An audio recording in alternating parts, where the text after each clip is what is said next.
नमस्कार, स्वागत है आपका अपने YouTube चैनल ज्योतिष और आध्यात्मिक सॉल्यूशंस में। कैसे हैं आप सब? आज के वीडियो में हम बताएंगे आपको गरुड़ पुराण में बताए गए 6 ऐसे उपाय जिनसे आपको अपने जीवन में सफलता जरूर मिलेगी। जी, हमारे शास्त्रों में सनातन धर्म में 4 वेद और 18 पुराण हैं। 18 पुराणों में से एक है गरुड़ पुराण। जी हाँ, गरुड़ पुराण के एक श्लोक में जो बताया गया है उसके अनुसार 6 चीजें यदि हम अपने जीवन में उनकी पूजा करते हैं, उनको ध्यान करते हैं, तो हमारे जीवन में सफलता मिलने से कोई भी नहीं रोक सकता। जी हाँ, गरुड़ पुराण के इस श्लोक से मिलती है जानकारी सफल होने की। तो ये जानकारी आपको देने से पहले अभी तक आपने हमारे चैनल को सब्सक्राइब नहीं किया है तो प्लीज़ चैनल को सब्सक्राइब कर लें और साथ ही नेक्स्ट वीडियो के अपडेट के लिए बेल आइकन को प्रेस करें ताकि आपको नेक्स्ट वीडियो जो भी हमारा आने वाला होगा उसकी अपडेट मिल जाएगी। और ये वीडियो आपको अच्छी लगे तो प्लीज़ लाइक और शेयर करना बिल्कुल भी मत भूलिएगा। एकादशी गंगा तुलसी विप्र देवनः असारे दुर्ग संसारे षष्ठप्रदी मुक्ति दायिनी। इस श्लोक में 6 वो चीज़ें बताई गई हैं जिनके पूजन से हमें हमारे कार्यों में सफलता मिलती है। पहला है भगवान विष्णु। जी हाँ, नारायण, सृष्टि के पालनहार भगवान श्री हरि विष्णु। भगवान विष्णु का पूजन करने से सारे दुख संकट नष्ट हो जाते हैं। इसका उल्लेख गरुड़ पुराण में भी मिलता है और ये सभी जानते हैं कि भगवान नारायण तारणहार हैं, पालन करता है सृष्टि के, तो उनकी शरण में जाने से हर कष्ट तो वैसे ही मिट जाता है। और इसका उल्लेख जब गरुड़ पुराण में मिल जाता है तो ये बात तो अपने आप साक्षात हो जाती है कि यदि हम अपने दिन की शुरुआत भगवान नारायण की पूजा अर्चना से करते हैं तो हमारे दुखों का अंत होता है, हमारे जीवन में खुशहाली आती है। तो सबसे पहला काम जो अपने दिन की शुरुआत करनी है वो है भगवान नारायण की पूजा अर्चना से। ध्यान रखें, भगवान नारायण की पूजा अर्चना सुबह उठते ऐसे ही नहीं करनी है। अपने शरीर की शुद्धि करने के पश्चात भगवान नारायण की पूजा अर्चना करने से दिन की शुरुआत करनी है। तो ये पहला उपाय है पहली श्लोक के अनुसार। तो दूसरा क्या है वो आपको बताते हैं। एकादशी का व्रत। कहते हैं एकादशी का व्रत जो होता है सभी व्रतों में श्रेष्ठ माना जाता है। ग्रंथों और पुराणों में भी इस व्रत का जो है उल्लेख मिलता है। पुराणों के अनुसार एकादशी के व्रत को पूरी श्रद्धा के साथ रखने से इसके शुभ फल ही मिलते हैं। इसके अलावा कुछ चीज़ें ऐसी हैं जो एकादशी के दिन हमें नहीं करनी चाहिए। तो वो क्या है? जैसे कि झूठ बोलना, जुआ खेलना, शराब आदि पीना, किसी तरह का नशा करना, हिंसा करना, ये सारे काम जो होते हैं एकादशी के दिन वर्जित होते हैं। तुलसी तोड़ना, ये सारे काम एकादशी के दिन नहीं करने चाहिए। तो एकादशी का व्रत अगर आप नहीं भी रख सकते हैं तो कुछ चीज़ें, कुछ नियमों का पालन करके आप एकादशी के व्रत जितना ही फल प्राप्त कर सकते हैं। एकादशी का व्रत बहुत ही श्रेष्ठ माना जाता है। तो अगर आप रख सकते हैं तो एकादशी का व्रत रख के अपने कार्यों में सफलता प्राप्त कर सकते हैं। कहते हैं एकादशी का व्रत रखने से भगवान नारायण की भी कृपा मिलती है।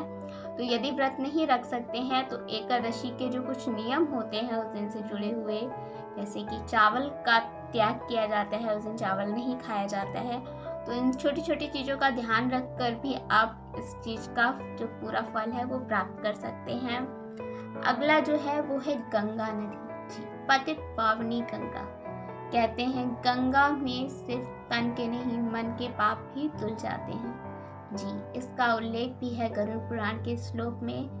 नदियों में सर्वश्रेष्ठ गंगा, मुक्ति प्रदायिनी गंगा, पाप हारनी गंगा। जी हाँ, यदि आप गंगा का अपमान करते हैं, गंगा जल का अपमान करते हैं तो आप पाप के भागी बनते हैं। यदि आप गंगा की नियमित पूजा करते हैं, उनका सम्मान करते हैं तो निश्चित ही आपको आपके कार्यों में सफलता मिलेगी। गंगा को सबसे शुद्ध माना जाता है धरती पे। कहते हैं किसी भी चीज की, किसी भी तरह की अपवित्रता गंगा से दूर होती है। गंगा सिर्फ तन नहीं, मन को भी निर्मल कर देती है, ऐसी होती है गंगा। तो गंगा माँ का हमेशा सम्मान करें, गंगा जल का हमेशा सम्मान करें, तो आपको आपके कार्यों में सफलता जरूर मिलेगी। अगला है तुलसी। जी हाँ, तुलसी लक्ष्मी स्वरूपा तुलसी, भगवान नारायण की तुलसी, जिसे हरि प्रिया भी कहा जाता है। तुलसी जो है पूजनीय होती है, सिर्फ एक पौधा नहीं होता। तुलसी को भगवान का, माता का दर्जा दिया जाता है, तुलसी माता कहा जाता है। तुलसी माता की नियमित पूजा करने से, जल देने से, उनकी कृपा, उनकी सेवा करने से बहुत ही लाभ मिलता है। जी हाँ, तुलसी जो होती है वो पूजनीय होती है। यदि आप नियमित रूप से सुबह तुलसी में जल देते हैं, पूजा अर्चना करते हैं, संध्या दीपक जलाते हैं तुलसी के सामने, तो आपको पूरा लाभ मिलता है, धन लाभ मिलता है, भगवान नारायण की कृपा मिलती है। कहते हैं भगवान नारायण का भोग जो होता है वो तुलसी के बिना अधूरा रहता है। जी हाँ, जब तक तुलसी शामिल नहीं होती है नारायण के भोग में, तब तक नारायण का भोग पूर्ण नहीं माना जाता है। तुलसी की पूजा करने से बहुत से कार्यों में आ रही बाधाओं से मुक्ति मिलती है। जिस घर में तुलसी का वास होता है वहाँ हमेशा खुशहाली होती है। तुलसी की सेवा जिस घर में होती है वहाँ कभी धन का अभाव नहीं होता, लड़ाई झगड़े नहीं होते। यदि तुलसी की नियमित सेवा की जाती है, भली प्रकार से उनका ध्यान रखा जाता है, तो आप सभी लोग तुलसी की सेवा करें। एक बात याद रखिएगा, रविवार के दिन तुलसी में जल नहीं चढ़ाना चाहिए, और एकादशी रविवार के दिन तुलसी कभी तोड़नी नहीं चाहिए। तो इन चीज़ों का ध्यान रख के तुलसी की सेवा करें।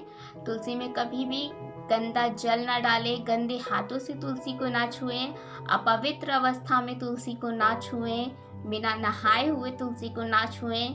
तुलसी के पत्ते जब भी तोड़ें उनसे पहले तुलसी माता की आज्ञा लें, उनसे प्रार्थना करें उनके पत्तों के लिए, तभी तुलसी के पत्ते तोड़ें।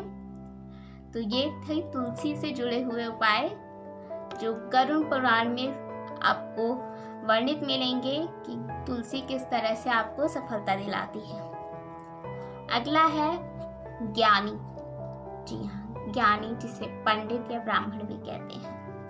कहते हैं ब्राह्मण का अपमान कभी नहीं करना चाहिए। जी हाँ, ज्ञानी सर्वत्र पूज्यते होते हैं, सर्वत्र ज्ञानी की पूजा होती है। धनी व्यक्ति जहाँ सम्मान नहीं पाता वहाँ ज्ञानी सम्मान पाता है। तो कभी किसी ज्ञानी का अपमान मत कीजिए, कभी किसी ब्राह्मण का अपमान मत कीजिए। अपनी इच्छा अनुसार, अपने सामर्थ्य अनुसार उनकी सेवा कीजिए, उनका आदर कीजिए। सबसे बड़ी बात यही है, उनका आदर कीजिए, अपमान मत कीजिए। किसी भी अवस्था में उनका अनादर ना करें, तो आपको आपके कार्यों में सफलता जरूर मिलेगी। गरुड़ पुराण के श्लोक के अनुसार अंतिम पूजनीय जो है, जिसकी पूजा करने से आपको सफलता जरूर मिलेगी, वो है गाय। जी हाँ, गाय माता, गौ माता, जो भगवान कृष्ण, भगवान गोपाल को अत्यधिक प्रिय है, जिनके शरीर के हर हिस्से में भांति भांति के देवी देवता निवास करते हैं, जिनकी पूजा स्वयं भगवान करते हैं, वो होती है गौ माता। जी, गाय का कभी अनादर ना करें। जिस घर में पहली रोटी गाय के लिए निकलती है वहाँ कभी भी अन्न की कमी नहीं होती, कभी धन का अभाव नहीं होता, परिवार में कलह नहीं होती है। गौ की सेवा करने से बहुत ही लाभ मिलते हैं। ग्रहों से जो हमें कष्ट मिल रहे होते हैं वो हमें मुक्ति दिलाती है गौ माता। जी, गाय की सेवा करने से कई प्रकार के ग्रह दोष जो हैं वो दूर होते हैं। कभी भी गाय को जूठा भोजन हो सके तो बिल्कुल भी मत खिलाइए। गाय माता होती है, भगवान का वास होता है, तो भगवान को जूठा बचा खुचा खाना खिलाना गलत होता है। तो इस बात का ध्यान रखिए, गौ माता की सेवा जरूर करिए। जब भी मौका मिले अपनी सामर्थ्य अनुसार गौ सेवा जरूर कीजिए।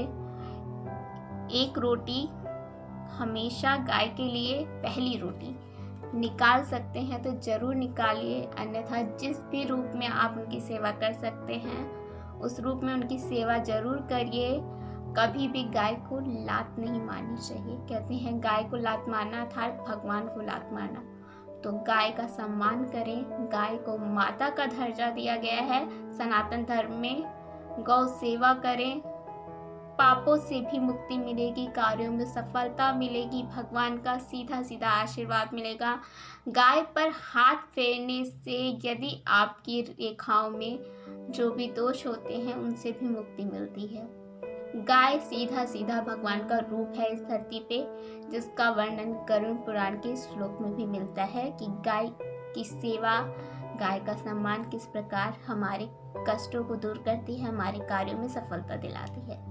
तो गरुड़ पुराण के श्लोक के अनुसार ये 6 जो पूजनीय हैं, जिनकी पूजा करने से, जिनका सम्मान आदर करने से हमें हमारे कार्यों में सफलता मिलती है।